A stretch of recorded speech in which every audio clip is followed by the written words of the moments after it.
there, pipers. Still drinking? Welcome back. Unless this is your first time finding me, then to you I say welcome. Today I want to talk to you guys about the new ROSSI 1930 pipes that Chris Morgan has for sale on his website. Do a little housekeeping. The ROSSI 1930 all briar pipe. So one day I took a look on Instagram and I seen that Mr. Morgan had stumbled across these beauties and had them for sale. Right now I'm in a point in my hobby that I'm not really in the market for new pipes or new tobacco. Perfectly content with what I got, and I'm saving up for a trip to the mainland. So I'm not looking for any pipes to purchase. But this pipe I just could not not purchase.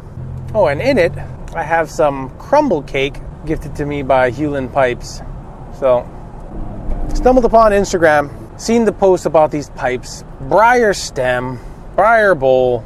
I just couldn't resist. There's two things that just immediately attracted me to this pipe. One being, you've seen me talk about my all briar pipe from Jeremiah Sandall. That was something that interested me since the beginning of my pipe smoking hobby adventure.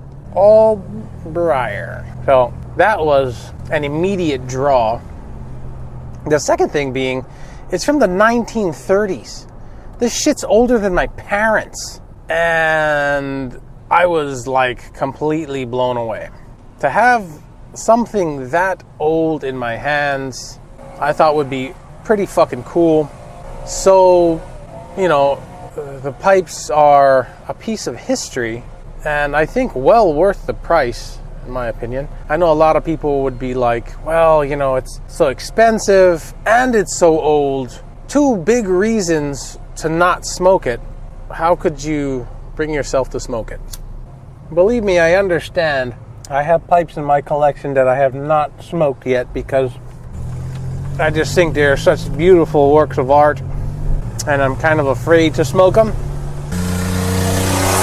Jesus Christ, buddy, you ever heard of a tune-up? Good Lord. But this pipe, like, to have something this beautiful and this old and not smoke it, I couldn't. I had to load it up immediately and smoke a bowl. The first thing I smoked out of this was Cooper from Low Country. Now, this is definitely a pipe that I won't smoke many bowls in a row just because I don't know how the briar will react to being in my mouth and being wet and moist for so long. So I usually just smoke it, set it down, and move on to another pipe for a few hours. Another thing I found that was pretty interesting was the inside of the bowl was just as dark as the outside. And I was like, shit, did that stain go all the way through? Where is this, like, patina coming from? Out of curiosity, and I guess to kind of clean up the bowl a little bit, not that there was stuff in there, but I don't know, maybe like some fucking spider crawled in there, took a shit and died 80 some odd fucking years ago, and I just kind of wanted to give the inside a bit of a wipe down and kind of get the surface ready to build up some nice cake. Took a really tiny piece of sandpaper, pretty high grit, just went in there and wiped it down a little bit, and the briar is why it's so dark. It is like mahogany, you know, dark, maroon, just crazy dark. I guess just sitting there over time, you know, if you look at a good example would be the Bones pipes, how raw and pale those look in comparison. It's kind of trippy. So yeah, so I made it. I pulled the trigger. I went on to Chris's site, made a couple of purchases. And if you're wondering why I'm so fucking bundled up, it is 71 degrees out today. It's about 10 o'clock. Oh, it just went up to 73. 73 degrees out today. Pretty fucking chilly, if you ask me.